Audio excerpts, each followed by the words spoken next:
ሰላም የፒያሳ ቲዩብ ነው። ዛሬ እንደተለመደው በአዲስ ጉዳይ በአዲስ ርዕስ ተመተናል። ትላንትና ዕለት የአሜሪካን ኤምባሲ አዲስ መግለጫ አውጥቷል። በወትሮው ለየት ያለ ነው። ለሲቲዝኖቹ ጥንቃቄ እንዲያደርጉ የማስጠንቀቂያ ወይም አላርሚንግ የሆነ ሜሴጅ ነው በሶሻል ሚዲያው ላይ ያጋራው። ሌሎች ኤምባሲ ፔጅ ላይ ምንም አይነት መረጃ አልተለቀቀም። በሱ ላይ እንወያያለን። ጥሩ ጊዜ እንደሚኖረን ተስፋ እናደርጋለን። እንደተለመደው ላይክ፣ ሼር እና ሰብስክራይብ በማድረግ ለወዳጅ ጓደኞቻችሁ እንዲደርሱ በማድረግ እንድትተባበሩ እንጠይቃለን። እስቲ ዛሬ ትላንትና የነበረውን የአሜሪካን ኤምባሲን ጉዳይ እንየው እስቲ አንድ ባንድ። እኔም ሰላም ብያለሁ የፒያሳ ወዳጆች፣ የፒያሳ ቤተሰቦች። ትናንትና በይፋ የማህበራዊ ሚዲያ ገጾቹ ላይ ነው የአሜሪካ ኤምባሲ ያስቀመጣት አንድ መልእክት አለችና አንተ እንዳልከው ያልተለመደ ነው፣ ውስጠ ወይራም ይመስላልና እስቲ ምናልባት መስመር በመስመር እንየውና የአሜሪካ ኤምባሲ ዜጎቹን ያሳስባል ይላልና ምን ብሎ ሁልጊዜም ጥንቃቄ አድርጉ፣ ለግል ደህንነታችሁ ጥንቃቄ አድርጉ፣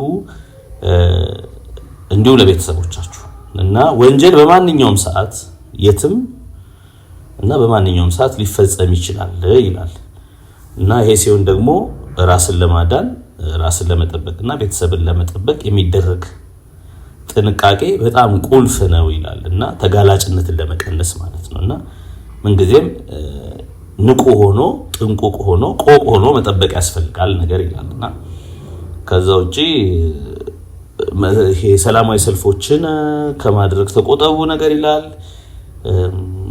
ከዛ ውጪ ይሄ ትልቅ ህዝባዊ ስብሰባዎችን እዛ ላይ ከመካፈል ተቆጠቡ ይላል። ምክንያቱም እንደዚህ አይነት ስብስቦች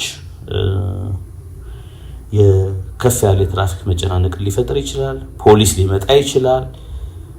ፖሊስ ደግሞ በየቦታው በፍተሻ ሊያጉላላችሁ ይችላል እና ያ ደግሞ በቃ የሆነ ቦታ ላይ እንደዚህ አይነት ህዝብ የተሰበሰባቸው ስብሰባዎች በሚኖሩበት ሰዓት ደግሞ ሙሉ ከተማው የመጨናነቅ ባህሪ ሊያሳይ ስለሚችል እና ያ መጨናነቅ ደግሞ ቀስ እያለ ወደ ግጭት ሊያመራ ስለሚችል ተጠንቀቁ ይላል።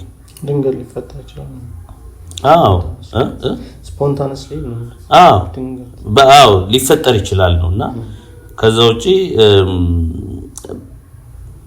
በአብዛኛው እንዲህ አይነት ነገሮች ሲፈጠሩ ማለት ይሄ ሰላማዊ ሰልፍ በለው ህዝብ በብዛት የሚሳተፍባቸው ስብሰባዎች በሚፈጠሩበት ሰዓት እና ሳይታሰብ የትራፊክ መጨናነቅ ሊፈጠር ይችላል ይላልና ስለዚህ ሁሌ ተጠንቀቁ ነገር ይላል። ሌሎች ኤምባሲዎች አላወጡም። ሁለተኛ ግልጽም አይደለም። ምንድነው ይሄ ነገር? ምን ያዩት ነገር አለ? ምን የሰሙት ነገር አለ? ምክንያቱም ይሄ ዝም ብሎ የሄርሳይ ወይ ገሌ ያለ አይደለም። ይሄ ቅድም እንዳልኩት ኦፊሻሊ የአሜሪካ ኤምባሲ በማህበራዊ ሚዲያ ገጾቹ ያሰፈረው። ስለዚህ ምን ታይቶ ምን ተሰምቶ እንደምናውቀው የአሜሪካ ኤምባሲ ማለት የራሱ የጸጥታ አታሼ ያለው ሁሉም ኤምባሲዎቹ ባሉበት ሁሉም ሀገሮች ላይ ሲአይኤም ብለው የአሜሪካ በአጠቃላይ የደህንነት የመስሪያ ቤት ቅርንጫፎች ንቁ ናቸው። ምንንም ነገር ዝም ብለው በዋዛ የሚያዩ አይደሉምና ይሄ አይነቱ መልእክት የሆነ እና አሜሪካ እንዲህ አይነት መግለጫ ወጣ ማለት የሆነ የሚያሳስበው ነገር አለ ማለት ነው። ደግሞ የውጭ ጉዳይ ሚኒስትሩም ይመጣ ነው ተብሎ ነበር። እሱ ቀርቷል። ስለዚህ ማርኮ ሩቢዮ እሱ ቀርቷል። እዚህም ብቻ ሳይሆን ነው የሚለው ሌሎች አፍሪካ ሀገሮችም ያደርግ የነበረውን ስብሰባ ላልተወሰነ ጊዜ ሰርዘዋል ነው የሚለው እና መግለጫው ያልተለመደ ነው ማለት ምንድነው? እነሱ የታያቸው ነገር አለ። ሌላ ጊዜ ምንድነው ልክ ይሄ ጦርነት ሲኖር አላል የሆነ ነገር ሲኖር ዜጎቻቸውን ገሌ የሚባሉ ቦታዎች ላይ አትሂዱ ምናምን ብለው በዝርዝር ያቀርባሉ። ያን ጊዜ ሰው ግራ አይጋባም። ለምን እነሱ ይሄን መግለጫ ሲያወጡ በደንብ የሚታይ አገሪቷ ላይ የሆነ ውጥረት አለ። አሁን ግን በደንብ የሚታይ ውጥረት እዚህ ቦታ ላይ ማለት ከተለመደው ውጪ አሁን ማለት ይሄ ሰሜን ኢትዮጵያ ምዕራብ ኢትዮጵያ አካባቢ ካሉት ከተለመዱት ውጥረቶች ውጪ ጦርነቶች ውጪ መሃል ከተማ ላይ የሚታይ የህዝባዊ አመጽ እንቅስቃሴ ወይ የሚጠበቅ ነገር የለም አይደል? በደንብ ይሄ የሚታይ ግን አሜሪካ ይሄንን ሲል ምን ያየው ነገር አለ እንድንል ያደርገናል። ስለዚህ የተለመደው ነገር ምንድነው? በጣም ብዙ ጥረቶች አሉ ሀገሪቷ ላይ። በባለፈው ፕሮግራማችን ስንሰራ የነበረው የተለያዩ ሙያ ማህበራት ከኑሮ ውድነቱ ጋር ተያይዞ ከስራ ዋስትና ከበቂ ደሞዝ ጋር አለመከፈል ጋር ተያይዞ በጣም ብዙ ጥያቄዎች አሏቸው። አንድ ሁለተኛ ራሱ አገሪቱን እየናጠ ያለ ህዝቡንም በቃ ሊያሳብደው ጨርቁን አስጥሎ ሊያበረው የተነሳ የኑሮ ውድነቱ አለ። መንግስት ጆሮ ዳባ ልበስ ያለበት ማለት ነው፣ አልሰማም ያለበት እና አንድ አመት ባልሞላ ጊዜ ውስጥ በተለይ ይሄ ውጭ ምንዛሬ ማስተካከያ ያለው ካለበት ጊዜ ጀምሮ በኢትዮጵያ ታሪክ ታይቶ የማይታወቅ የኑሮ ውድነት እየታየ ነው። እሱ ነው። ከዛ ውጪ መሀል ከተማዋ ላይ የሚታየው ህዝቡን እንደ ሌላ ሀገር ዜጋ እንደ አይሁድ በ1940ዎች ውስጥ እንደነበሩ 30ዎች ውስጥ እንደነበሩ አውሮፓ የሚኖሩ አይሁዶች አገር አልባ የማድረግ ከመኖሪያ ቤቱ የማፈናቀል ከርስቱ የማፈናቀል ከስራው የማፈናቀል እንቅስቃሴዎች አሉ። እነዛ ነገሮች የጊዜ ጉዳይ ነው እንጂ አንድ ቀን ሞልቶ መፈንዳቱ አይቀርም የምንለው ነገር አለ። ግን እነዚህ ነገሮች በሚታይ መልኩ የሆነ የታሰበ እንቅስቃሴ አለ የሚባል ነገር የለም ነው እኛ የምናውቀው። ግን አሜሪካ ማለት የዓለም ልዕለ ኃያል ሀገር እያንዳንዱ ኤምባሲዎቹ በሚገኙባቸው ሀገሮች ውስጥ የራሱ የጸጥታ የደህንነት የስለላ መዋቅር አለው። ስለዚህ እኛ የምንኖርበትን ሀገር እነሱ ከኛ በተሻለ ያውቁታል ብለን እንገምታለን እና ስለዚህ ምን አይተው ነው እንድንል ያደርገናል። ግን ምናልባት ህዝባዊ አመጽ ከተነሳ ገፊ ምክንያት ሊሆኑ የሚችሉ ነገሮች እነዚህ ናቸው። የኑሮ ውድነቱ፣ የተለያዩ ሙያተኞች ስራቸው አለመከበሩ፣ ዜጋ የመኖሪያ ዋስትና ለማግኘቱ መፈናቀሉ፣ መታፈኑ። አሁን እኮ ነው ይሄንን የምለው እኮ ስለ ዲሞክራሲ ለማውራት ማለት ሐሳብን በነጻነት የመግለጽ ይሄ የመደራጀት ምናምን የሚለው እነሱ እኮ ቅንጦት ሐሳብ ሆነዋል። በዛሬት ኢትዮጵያ ላይ ሰዎች ታፍነዋል። የግል ሚዲያዎች የሉም። ሐሳብ በስነ ስርዓት እንትን አይልም። የህዝብ ድምጽ እየተሰረቀ ነው። ህዝብ በመሪዎቹ እየተዳደረ አይደለም የሚሉ ጥያቄዎችማ የቅንጦት ጥያቄዎች ሆነዋል። አሁን መኖር ወይ አለመኖር ሰው ዛሬ የሚኖርበት ቤት ባለቤት መሆኑን የሚያውቀው ዛሬ ነው። ነገ ይኑር አይኑር አያውቅም። ይኑር አይኑር አያውቅም። ስለዚህ ህዝባዊ አመጽ ቢነሳ እዚህ ሀገር ላይ አይደንቅም። ግን የጊዜ ጉዳይ መቼ ምንም የሚታይ ነገር የለም ማለት እነሱንም የበለጠ ደግሞ ያደላደላቸው እንደፈለጉ እንዲሆኑ እንደፈለጉ እንዲንበላጠጡ ያደረጋቸው የህዝቡ ዝምታ አይመስለኝም። ስለዚህ ማንንም ምንም አያመጣም ብለው ደረታቸውን ነፍተው እንዲንቀሳቀሱ የሚያደርጋቸው እሱ ነው። ግን ይሄ ነገር ሲፈነዳ ማን ነው ኬኦሱን መቆጣጠር የሚችለው? ማንም አይመስልም። ይሄንን እያሰብክ ባለህበት ሰዓት ነው የዓለማችን ትልቁ ሀገር አሜሪካ አዲስ አበባ የኢትዮጵያ ዋና ከተማ የአፍሪካ ዋና ከተማ አዲስ አበባ ላይ በሚገኝ ኤምባሲዋ እንዲህ አይነት ሾላ በድፈን የሆነ ውስጣዊ ራይ የሆነ መግለጫ ስታወጣ መነሻው ምንድነው እንድንል ያደረገን እሱ ነው ለማለት ነው። እሺ በስተመጨረሻ ደግሞ ያው አልቆም ያለው የኮሪደር ልማቱ ባለፈው ሰርተናል ፕሮግራም አምነስቲ ኢንተርናሽናል እንዲቆምና የሰብአዊ መብት ጥሰት መኖር አለመኖሩን እናረጋግጥ ተብሎ ነበርና ዛሬ ደግሞ ጧት ላይ የአድዋ ድልድይ ወደ ሲግናል አካባቢ እያፈረሱት ነው ያሉት። አንደኛ ታሪክን እያጠፉ ነው ያሉት፣ እንደገናም ፈረሰውም ቀጥሏል። በሱ ጋር ተገናኘ የምትለው ነገር ካለ? አዎ እሱን ነው አሁንም የምናነሳው። ልክ ነህ። ከዛ በፊት ግን ቅድም ያወራንበት የአሜሪካ መግለጫ ላይ እንደው አንድ በጣም ያሳቀኝ ነገር የአሜሪካ መግለጫ ትዊተር ገጹ ላይ ይሄ ቅድም በአማርኛ ተርጉመን ያሰማናችሁ መግለጫ ስር የአዲስ አበባ ፖሊስ ኮሚሽን የፌደራል ፖሊስ ኮሚሽን በይፋዊ ገጹ ኮሜንት አድርጓል ማለት ደርሶኛል ነገር ብሎ ማለት ነው። የሶሻል ሚዲያ ኮሚኒኬሽን ምን እንደሆነ እንዴት እንደሆነ እንኳን የማያውቁ ማለት እዛ ጋር የሚቀመጡ ኦፊሻሎች የግል ሶሻል ሚዲያ አካውንቱና የተቋሙ ሶሻል ሚዲያ አካውንቱ ምን እንደሆነ እንኳን የማይገባው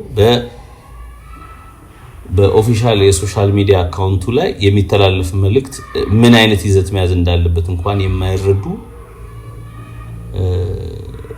በጣም የእውቀት የዋህ ሰዎች እንደተሰባሰቡ መገመት ይቻላልና ደርሶኛል ብሏልና እንግዲህ ምን ማለት አሁን በእነሱ ቤት በቃ ስለዚህ ጥንቃቄ ይደረግ ምናምን ስለባል ስለዚህ የጥንቃቄ አድራጊው ባለቤት እኔ ነኝ ስለዚህ ነው ወይስ ምን እንደሆነ ራሱ የማይገባ ኮሜንት ከስራ አስፍረው አይቼ በጣም ስቄያለሁ። ከዛውጫው ዛሬ ሚያዝያ 19 2017 ዓ.ም ለጊዜው ጋብ ብሎ የነበረ የአዳዲስ ሰፈሮች ፈረሳን እንደ አዲስ ጀምረውታል ማለት ነው። ወደ አድዋ ድልድይ የሚባል አካባቢ ማለት ነው እንደ አዲስ ተጠናክሮ ማለት ነው። ምንም አይነት ማስጠንቀቂያ የለም። ምንም አይነት የሚያስፈልግ ከዚህ በፊት ጠቁመናቸው የነበሩ ነጥቦች ባልተሟሉበት ሁኔታ ወይ የሆነ ጊዜ መጥቶ ዝም ብሎ የቀበሌ ጉልበተኛ ካድሬ ይሄ ቦታ ለልማት ስለሚፈልግ ይፈርሳል በቃ አስፈላጊውን ነገር ዝግጅነት አድርጉ ብሎ ሄዶ ሊሆን ይችላል። ዛሬ ዶዘርና ኤክስካቫተር ገብቶ ሰዎች 40 እና 50 ዓመት የኖሩባቸውን ቀዮቻቸውን የማፍረስ ዘመቻ ተካሂዷል ማለት ነው።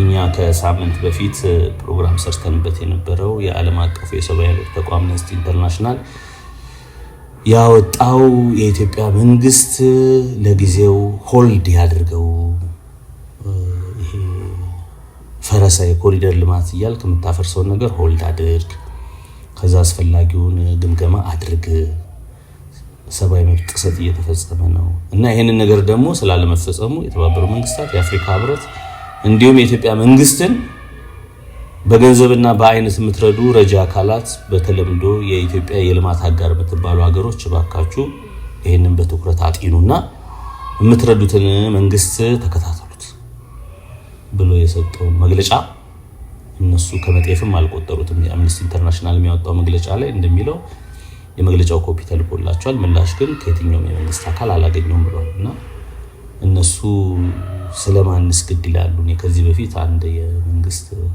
አዲስ አበባ መስተዳድር ውስጥ ያለ ቁልፍ ሰው አናግሬያለሁ። ከዚህ በፊት በየትኛው ህግ ነው እንደዚህ ማለት ይሄ 6 ሚሊዮን ህዝብ የሚኖርበትን ህዝብ ከተማ እንዲህ ህዝቡን ቁም ስቅሉን የምታሳዩት እና እንዲህ አይነት ሂትለር እንኳን በዜጎቹ ላይ አልፈጸመው ግፍ የምትፈጽሙት በየትኛው ህግ ነው የሚለውን አነጋግሬ አንተ አያቶች የኔን ድረስ የወሰዱት በህግ አይደለም፣ ስለዚህ በህግ አይደለም አዲስ አበባን የኔን ማድረጋት በህግ አይደለም ብሎኛል ቃል በቃል ይሄ በሪከርድ የተቀመጠ።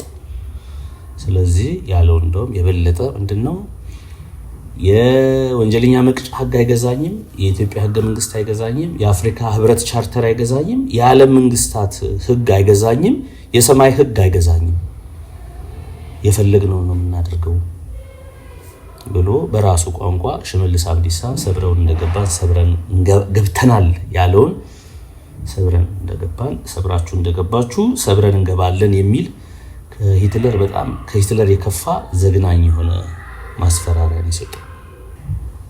አዲስ አበባ መስተዳድር ተቀላቢ ካድሬ ነው ይሄንን ያለው።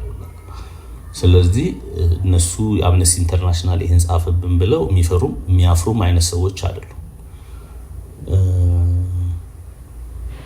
ስለዚህ እነሱ ግፍ ይቀጥላል፣ ግን የግፍ ጽዋው ይሞላል። ይሄ የተፈጥሮ ህግ ነው። nothing lasts forever። ምንም ነገር ባለበት የሚቀጥል የለም ምንም ነገር እና የሆነ ጊዜ የግፍ ጽዋው ሲሞላ ወዴት ነው የሚሄደው ብሎ የሚፈራ ሰው ግን እኔ ከገዢዎቹ መሃል ያየው አልመሰለኝ። ከታች ያለ ይሄ የ200 ብር የቀናበል የሚከፈለው ካድሬ ጀምሮ እስከ ላይ ሚኒስትሮቹ ድረስ እስከ ዋናው ሰውዬ ድረስ ነገ የህዝብ የግፍ ጽዋው ሲሞላ ህዝብ ነገ ምን ሊያደርግ ይችላል የሚለው ግን እያሰበ ያለ ሰው ከነሱ መሃል ያየው አይደለምና እስቲ እንግዲህ የአዲስ አበባ ፈረሳ እንግዲህ ወዴት ሊያደርሱት እንግዲህ አስብ። አሁን ይሄ ኦሬዲ ግንቦት እየመጣ አሁን አፍረሰ የምትወስደው ሰው ወዴት ይሄዳል? ክረምት ነው። አፍርሰውስ ክረምት ትጀምራለህ። ወትሮውን ግንቦት ከገባ በኋላ ሬኒ ሲዝኑ እየመጣ ስለሆነ ይህ እንዲህ አይነት የፈረሳ የግንባታ ምናምን ነገሮችን እንደ አዲስ አትጀምርም፣ ፍሪዝ ነው የምታደርገው። እነሱ ግን ቀጥለውበታል። ስለዚህ ወዴት ሊሄድ እንደሆነ እናያለን። ከዛ ውጪ ደግሞ የአሜሪካ ኤምባሲ መግለጫ ምን ማለት እንደሆነ እና በትክክልም የታየው ነገር ምንድነው የሚለውን ተከታትለን እናቀርብ ይሆናል። ለዛሬ ግን ያለን መረጃ አሪፍ ጊዜ እንደነበረን ተስፋ እናደርጋለን። ጥሩ ውይይት እንዳደረግን እንዲሁም እንደተመቻችሁ ተስፋ እናደርጋለን። እንደተለመደውም ሁልጊዜ እንደምታደርጉ ላይክ፣ ሼር እንዲሁም ሰብስክራይብ በማድረግ የቻናላችን ቤተሰብ እንድትሆኑ እንጠይቃለን። በቀጣይ በአዲስ ጉዳይ እስከምንገናኝ መልካም ጊዜ